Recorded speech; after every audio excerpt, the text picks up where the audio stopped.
السلام عليكم ورحمة الله وبركاته. سنة أولى، عاملين إيه؟ يا رب تكونوا بخير. معكم أخوكم حسن حمدي في فيديو جديد في مادة أساسيات التمريض النظري. صلى على النبي ونبدأ بسم الله والحمد لله والصلاة والسلام على رسول الله. معانا درس النهاردة البيشنت سيفتي. يعني إيه البيشنت سيفتي؟ يعني سلامة المريض، أمان المريض. هنتكلم فيه النهاردة. هنتكلم أول حاجة نتعرف على يعني إيه البيشنت سيفتي، التعريف بتاعه والهدف، تمام، الغرض منه، وكذلك العوامل المؤثرة على البيشنت سيفتي. فبيقول لي أول حاجة خلي بالك علشان نأسس قاعدة عشان تبقى واخد بالك في الموضوع. أول حاجة بيعرف لي والغرض من سلامة المريض. القواعد اللي احنا هناخدها كمان شوية واللي احنا هنعتبرها بيقول لي ايه؟ ان هي الحفاظ على سلامة المريض جسديا وعاطفيا ونفسيا يعني. فهنقول لك بعض الحاجات اللي هتلاقيها، تمام، ده مفهوم، وبعض الحاجات التانية ايه اللي جاب ديت لسلامة المريض؟ لا، ما هو نفسيا. تمام، نبدأ بسم الله. اول حاجة بيقول لي safety often defined as freedom، يعني الأمان عموما أو السلامة تعرف بإيه؟ freedom، الحرية، from psychological and physical injury، إن أنت يبقى خالي من المشاكل الإيه؟ الجسدية والنفسية. is a basic human need، اللي ديت إيه؟ بتبقى تعتبر حاجة أساسية للإنسان. فالهيلث كير بقى provided، الرعاية الصحية provided، المقدمة in a safe manner، بطريقة آمنة، and a safe community environment، وكذلك في بيئة آمنة، بيئة سالمة، is essential for the patient's survival and well-being، مهمة وضرورية علشان بقاء المرضى وصحتهم الجيدة. تمام يا شباب؟ تمام. يبقى ايه طيب بالنسبة للبيشنت سيفتي؟ البيشنت سيفتي قال لي منظمة الصحة العالمية، الورلد هيلث اسوسيشن او وورلد هيلث organization defined patient safety، عرفت سلامة المريض كايه بقى؟ قال لي prevention of errors and adverse effects، منع اخطاء والمضاعفات او الاثار السلبية للمرضى المرتبطة بالرعاية الصحية، يعني منع الآثار السيئة المرتبطة بإيه؟ بالرعاية الصحية. تمام جدا. يبقى المريض اللي جاي لك يخرج سليم، ولو حصل له ضرر يبقى ضرر مش مرتبط بالرعاية الصحية، ضرر متوقع للمرض عادي. طيب دي بالنسبة للموضوع.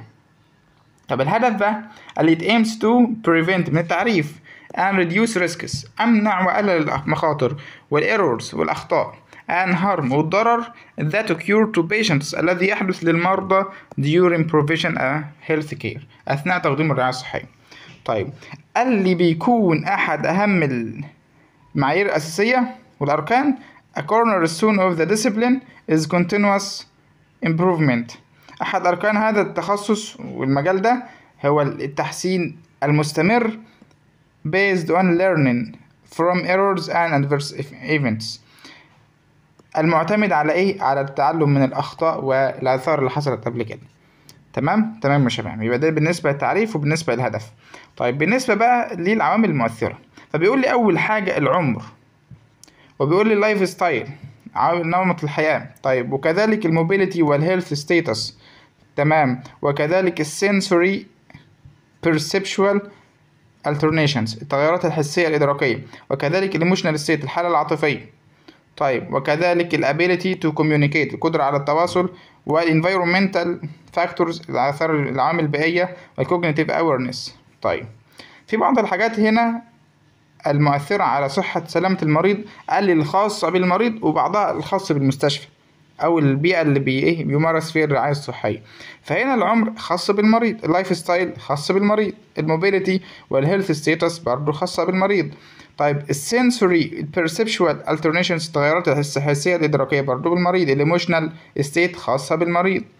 طيب الابيليتي تو كوميونيكيت برضو كذلك المريض، environmental هنا بقى بالرعاية الصحية، تمام، وعندنا الكوجنيتيف اويرنس، الوعي المعرفي.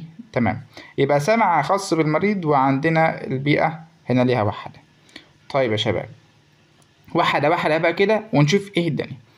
العمر، تمام، قال لي يعني لو عمر صغير او كبير فمش هيقدر يخدم نفسه، فهو متوقع ان هو يحصل له اصابة في المستشفى. اللايف ستايل فاكتورز مالها اللايف فاكتورز؟ اقول لي نمط الحياه، عوامل نمط الحياه اللي بتعرض الانديفيدوالز at risk وتجعلهم at risk for injury include unsafe environments.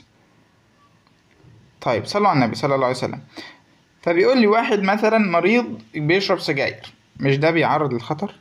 تمام. هل ممكن بعض الحاجات في المستشفى شرب الدخان عموما او البيئة عموما ده برضو ممكن يأثر لي على سلامة المريض؟ تمام. فبتحطه at risk for injury. تمام يا شباب. تمام. طب الموبيليتي والهيلث ستيتس، قال الحركة والحالة الصحية. كذلك بيقول لي ايه الالترنيشنز ان موبيليتي، التغيرات في الحركة related to paralysis المتعلقة بالشلل، والماسل ويكنس ضعف العضلات، ودiminished balance توازن ضعيف، ولاck of coordination نقص التنسيق، coordination يعني تنسيق، place clients at risk for injury يعرض العملاء او المرضى للاصابة. زي ايه؟ مريض مشلول فوانا بحركه ممكن يقع، صح؟ طيب مريض مش قادر يمشي كويس فهو ماشي بيقع، هو قاعد على السرير ممكن يقع، وهكذا الكلام ده كله. طيب قال لي sensory perceptual alternations يعني تغيرات الحسية الإدراكية، accurate sensory perception of environmental stimuli يعني ايه؟ الإدراك عندنا perception يعني إدراك، الحسي الدقيق accurate of environmental stimuli is vital to safety يعني ان هو يبقى مدرك للحاجات اللي حواليه، ودي مهم جدا.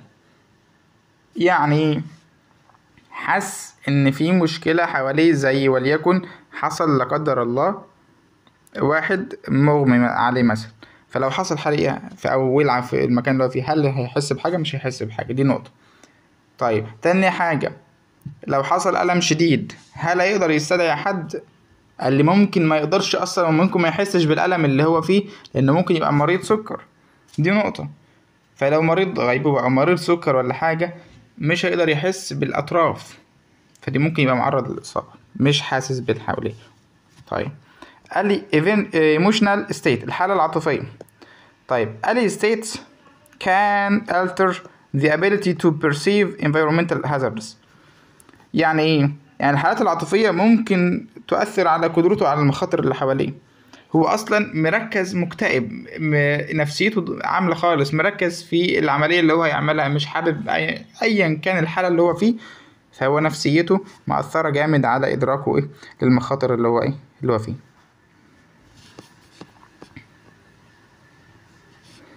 طيب عندنا ايه تاني؟ قال لي قدره على التواصل.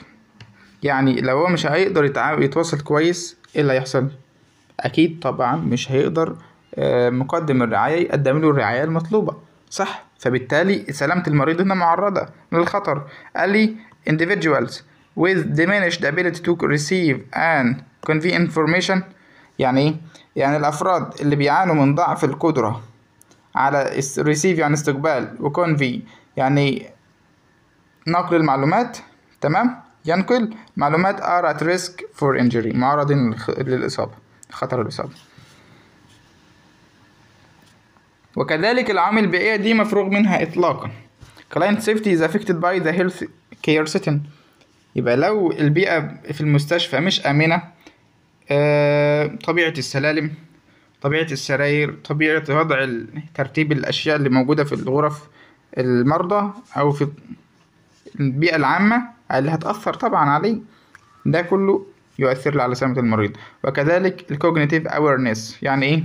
قال لي قدرته it is the ability to perceive environmental stimuli يعني ايه؟ يعني يدرك ويحس بالمحفزات البيئية، هل في خطر او لا، and body ايه reactions وتفاعلات الجسم to respond appropriately through thought and action ويستجيب لها appropriately بشكل مناسب من خلال الثوت الفكر، شوف هيعمل ايه ويعمل اللي هو فكر فيه.